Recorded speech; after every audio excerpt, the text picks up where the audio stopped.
talking about our favorite things, and that is gear. And we're talking about a very special instrument here. This is an Alembic guitar. It's a 5-string, right, with a low B.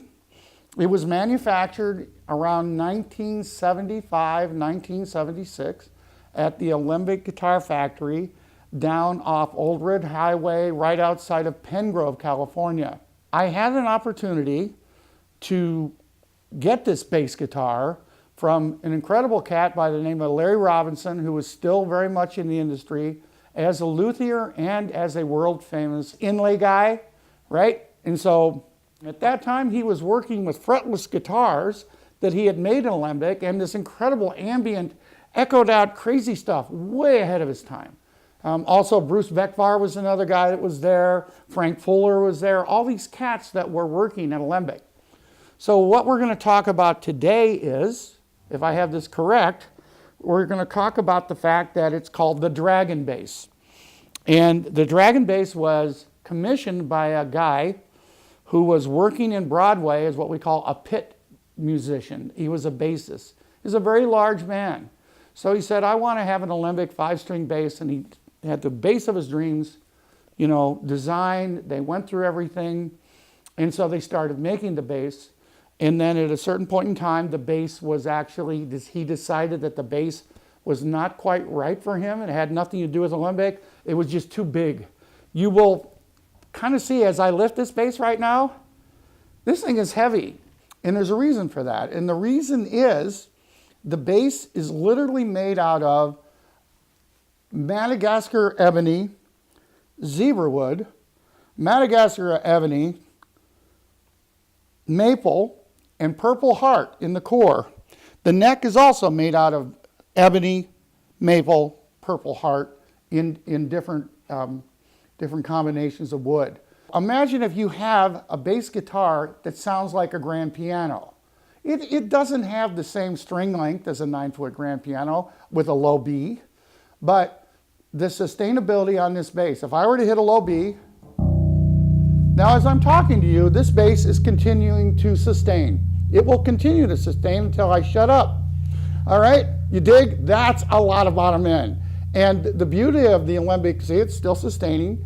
The beauty of the Alembic Guitar Company is they use such incredible exotic fine hardwoods, right, with their manufacturing. It's still sustaining, okay? So you want to own a grand piano? Okay, just come over to Prairie Sun and use my, oh, it's still sustaining, my 5-string Alembic bass.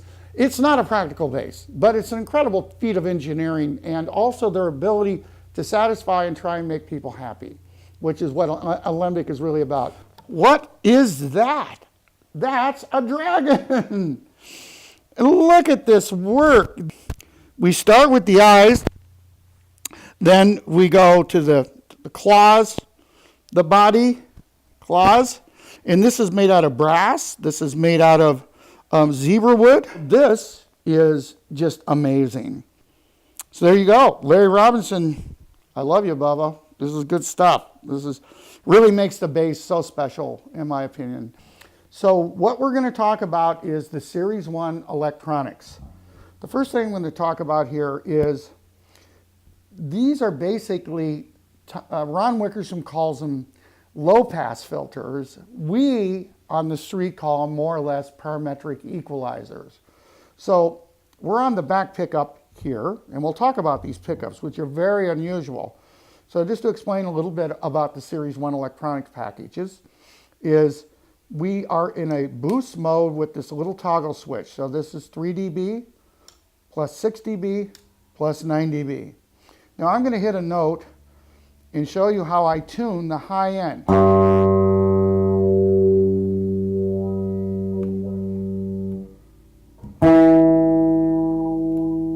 See hear that? I'm kind of at 700 hertz. All the way open. Hear that? Isn't that cool? All right, so then we find the frequency.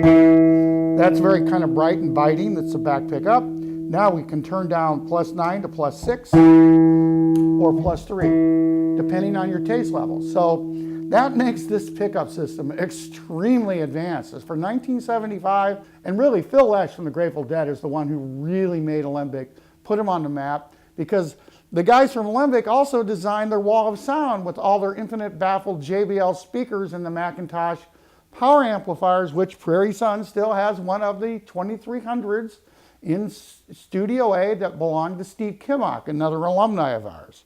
This tells you how old we are. So we've talked a little bit about this electronics package. Fantastic. So now we're going to talk about, this guy wanted something unique and special. So if you'll see here, this is a kind of a dragon, kind of Middle Ages kind of look. It's got the little arrows. It's got the, this is all made out of brass. This is all handmade.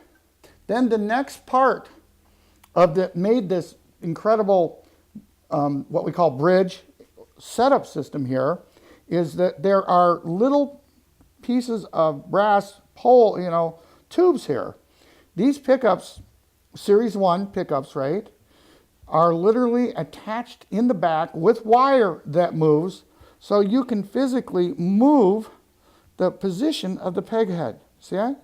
Isn't that one more time, right? Up or farther back, right? So that was a very custom, unique thing that was going on at the time. So imagine you've got 5 strings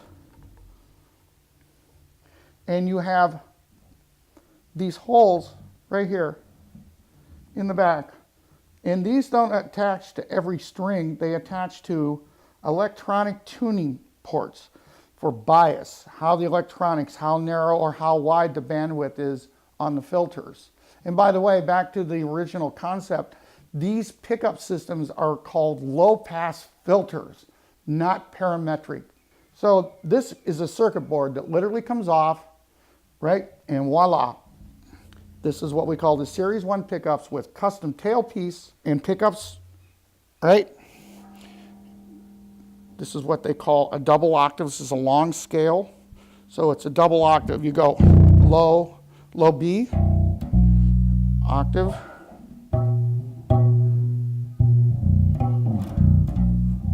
So you have an octave to here and an octave to here. Okay, so let's talk a little bit about, you got all this wire going on, right? So Alembic literally has this 9-pin, right, connector here that then goes over to the power supply. The power supply is external from the bass guitar so that there wouldn't be any hum or any extra noise. Normally, active power supply units on guitars are in the body of the bass or the guitar. In this particular case, this is the deal. And the last part of this is when I had this bass, I gave it back to Ron and back to Susan. I said, can you retune this and double check it and make sure I'm good to go?